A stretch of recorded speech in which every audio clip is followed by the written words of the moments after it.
Palavra da Semana com Neville Johnson. Temporada 2. Episódio 6. A Formação da Besta. Original publicado no dia 23 de dezembro de 2019. A semente da mulher e a formação da besta é um tópico que realmente devemos entender. Acompanhe-me, pois olharemos 9 versos bíblicos. Isso será necessário para que eu possa compartilhar o tópico de hoje. Apocalipse 13, 1 a 9.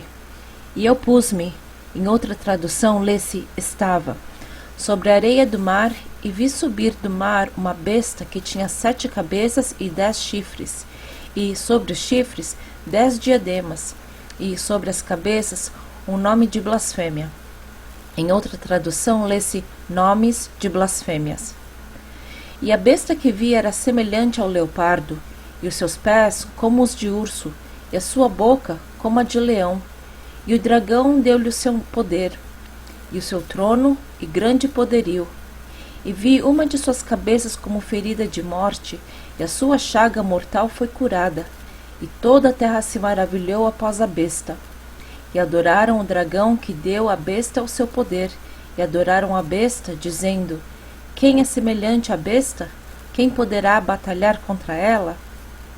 E foi-lhe dada uma boca para proferir grandes coisas. Em outra tradução lê-se palavras arrogantes e blasfêmias. E deu-se-lhe poder para continuar por 42 meses, ou seja, 3 anos e meio. E abriu a boca com blasfêmias contra Deus, para blasfemar do seu nome e do seu tabernáculo e dos que habitam no céu. E foi-lhe permitido fazer guerra aos santos e vencê-los. E deu-se-lhe poder sobre toda a tribo, e língua e nação. E adoraram-na todos os que habitam sobre a terra, esses cujos nomes não estão escritos no livro da vida do Cordeiro que foi morto desde a fundação do mundo. Se alguém tem ouvidos, ouça. Aqui vemos a ilustração de um ser poderoso erguendo do mar, da humanidade, das nações do mundo, formando-se em uma grande ordem mundial poderosa por 3 anos e meio antes de entregar o poder para o anticristo.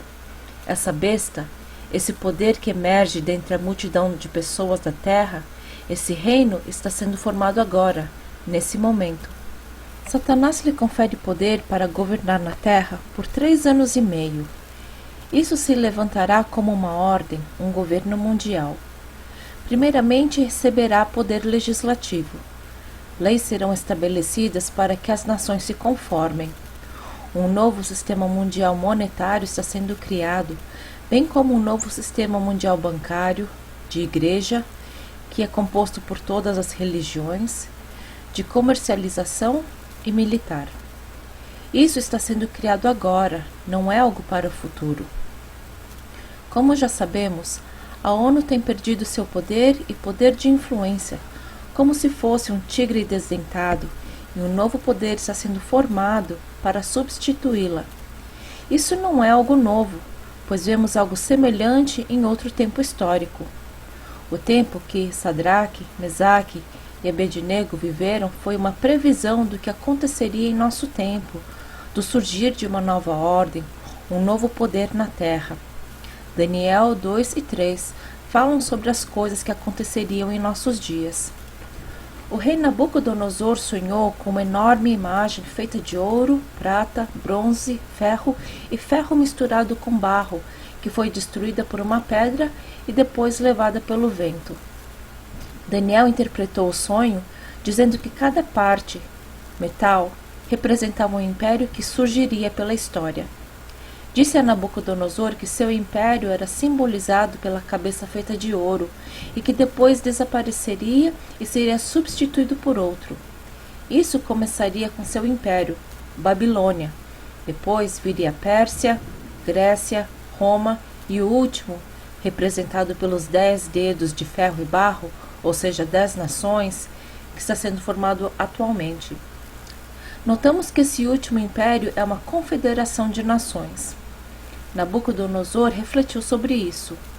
Como não queria que seu império desaparecesse, edificou uma estátua de ouro, diferente da do sonho.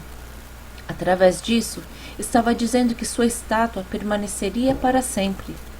Exigiu que todos se prostrassem diante dela, do contrário, seriam executados. Parece familiar, não é? Tudo isso foi uma previsão desse império atual, do anticristo. Precisamos entender que todos esses impérios, seus líderes, tinham a natureza do anticristo. Babilônia, Medo-Persa, Grécia. Em Roma, milhares de cristãos foram queimados. Nero não era o anticristo, mas tinha esse espírito. Tudo isso ilustrava o que aconteceria mais tarde. No entanto, a Bíblia fala que veremos o último império com o anticristo literal subir ao poder. Sadraque, Mesaque e Abednego decidiram não se prostrar diante da estátua, foram jogados na fornalha e sobreviveram. É importante entender que foram jogados no fogo, mas sobreviveram. Isso é semelhante ao que está mencionado no livro de Apocalipse, que durante o império do anticristo, o mundo será compelido a se prostrar diante de sua imagem. Apocalipse 13, 13 a 16. E faz grandes sinais, de maneira que até fogo faz descer do céu à terra à vista dos homens, e engana os que habitam na terra com sinais que lhe foi permitido que fizessem em presença da besta, dizendo aos que habitam na terra que fizessem uma imagem à besta, que recebera a ferida de espada e vivia. E foi-lhe concedido que desse espírito a imagem da besta, para que também a imagem da besta falasse, e fizesse que fossem mortos todos os que não adorassem a imagem da besta. E faz que a todos, pequenos e grandes, ricos e pobres, livres e servos, lhe sejam posto um sinal na mão direita ou na testa. Aquilo que Sadraque, Mesaque e Abednego enfrentaram foi um evento profético, apontando para os dias de hoje, mas eles foram preservados. Não quero focar no anticristo, mas não quero que nos comportemos como se nada estivesse acontecendo, pois esses são os dias em que vivemos. As coisas estão ficando feias na terra. O problema é que fomos ensinados que antes das coisas ficarem muito ruins, seremos arrebatados. Isso não é verdade. O conflito entre a semente de Satanás e a da mulher se aproxima. O confronto entre a luz e as trevas, entre os filhos de Deus e os do maligno, está vindo. O tempo está esgotando. O mal está amadurecendo rapidamente, mas os filhos de Deus também estão. É um grande privilégio estar vivo nesses dias. A nuvem de testemunhas está assistindo o que está acontecendo atualmente em assombro. Eles estão vendo tudo o que estamos fazendo, assistindo com expectativa. Estamos vivendo nos dias mais sinistros, onde as trevas estão aumentando e crescerão ainda mais, mas o momento onde a igreja brilhará como nunca aconteceu. A luz e as trevas estão amadurecendo juntas. 4 anjos caídos poderosos foram liberados com a permissão de Deus para que tudo na terra seja levado ao clímax, para que o maligno seja julgado. Vi 4 anjos malignos poderosos nos 4 cantos da terra e começaram a influenciar as nações para formar uma confederação na Europa, a mais maligna que nem dá para imaginar. As nações estão sendo preparadas para o último levantar contra a verdadeira igreja, a semente de Deus.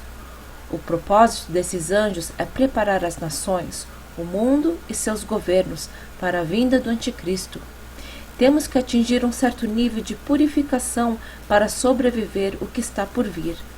A igreja está sendo, entre aspas, peneirada. A influência babilônica tem sido profunda na igreja por muitos anos.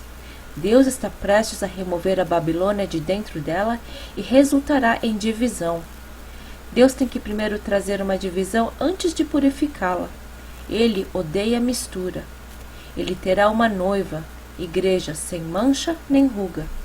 Deus mostra seu desprezo à mistura de várias formas. Deuteronômio 22, 9. Não semearás a tua vinha de diferentes espécies de semente, para que não profane o fruto da semente que semeares e a novidade da vinha. Versos 10 e 11.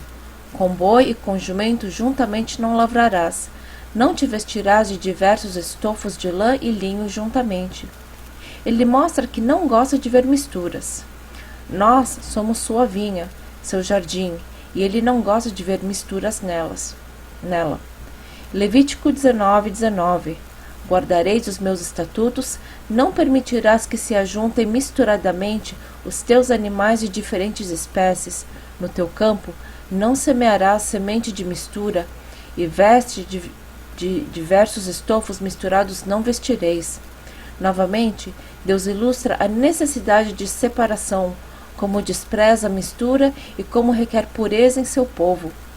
A Bíblia nos diz que havia fermento na festa de Pentecoste. O fermento representa pecado, hipocrisia e doutrinas falsas. No movimento pentecostal, bem como nos diferentes moveres mundiais da Igreja, vemos essa mistura, mas a obra de purificação começou. O inimigo está pressionando para obter uma, entre aspas, unidade. Está tentando unir seu império, as nações na terra, em vários níveis, sob seu controle. Obviamente, há uma contrafacção. Os planos para estabelecer um governo mundial estão em andamento. A queda econômica foi causada, os planos maquiavélicos humanos, por causa da cobiça, poder e controle. Esses 4 anjos estão por trás de tudo isso porque querem encerrar a questão. A coisa mais importante é que o estado final de qualquer nação depende de sua atitude em relação a Israel. Realmente precisamos entender isso. As visões antissemíticas são muito fortes na Igreja. Aqueles que permanecerem com essa visão cairão grandemente. Quando Deus chamou Abraão para formar a nação de Israel, disse: "E abençoarei os que te abençoarem, e amaldiçoarei os que te amaldiçoarem, e em ti serão benditas todas as famílias da terra." Gênesis 12:3. O inimigo está forçando uma unidade, entre aspas, que é uma contrafacção.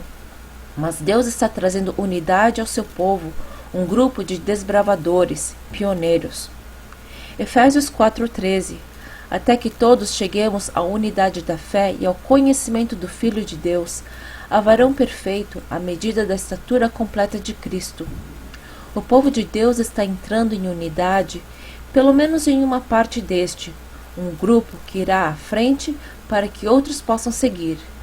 Isso será entre aspas, uma comunhão informal entre pessoas que pensam de modo semelhante. Não será outro mover denominacional, mas uma comunhão no espírito entre pessoas que pensam de modo parecido. Durante os anos, a maior parte da progressão da verdade se tornou denominações que expressam uma verdade em particular. Deus nunca intencionou que virassem denominações. Ele as usou, mas nunca foi seu plano perfeito. Por exemplo, quando Martinho Lutero e a Reforma surgiram, uma verdade veio e desta nasceu uma denominação chamada Luteranos. Depois, os anabatistas vieram e outra denominação surgiu, os batistas. Depois aconteceu com os pentecostais, etc.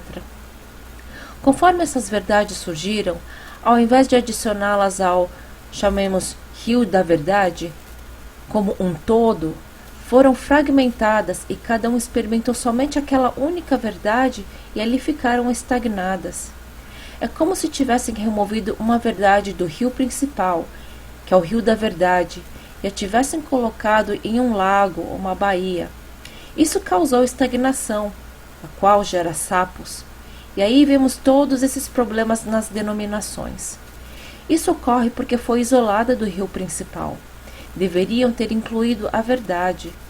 É importante compreender isso. A intenção de Deus é que fluamos na verdade completa. Temos que permanecer no rio principal. Precisamos da verdade inteira para sermos livres. Ser batista não é o suficiente. Ser pentecostal também não é. Ser luterano ou evangélico também são insuficientes. A fim de sermos libertos, temos que caminhar por experiência na verdade completa. Deus está juntando um povo, não uma denominação, mas um povo que aceitará a verdade que Ele está trazendo por inteiro. Eles fluirão juntos nessa verdade.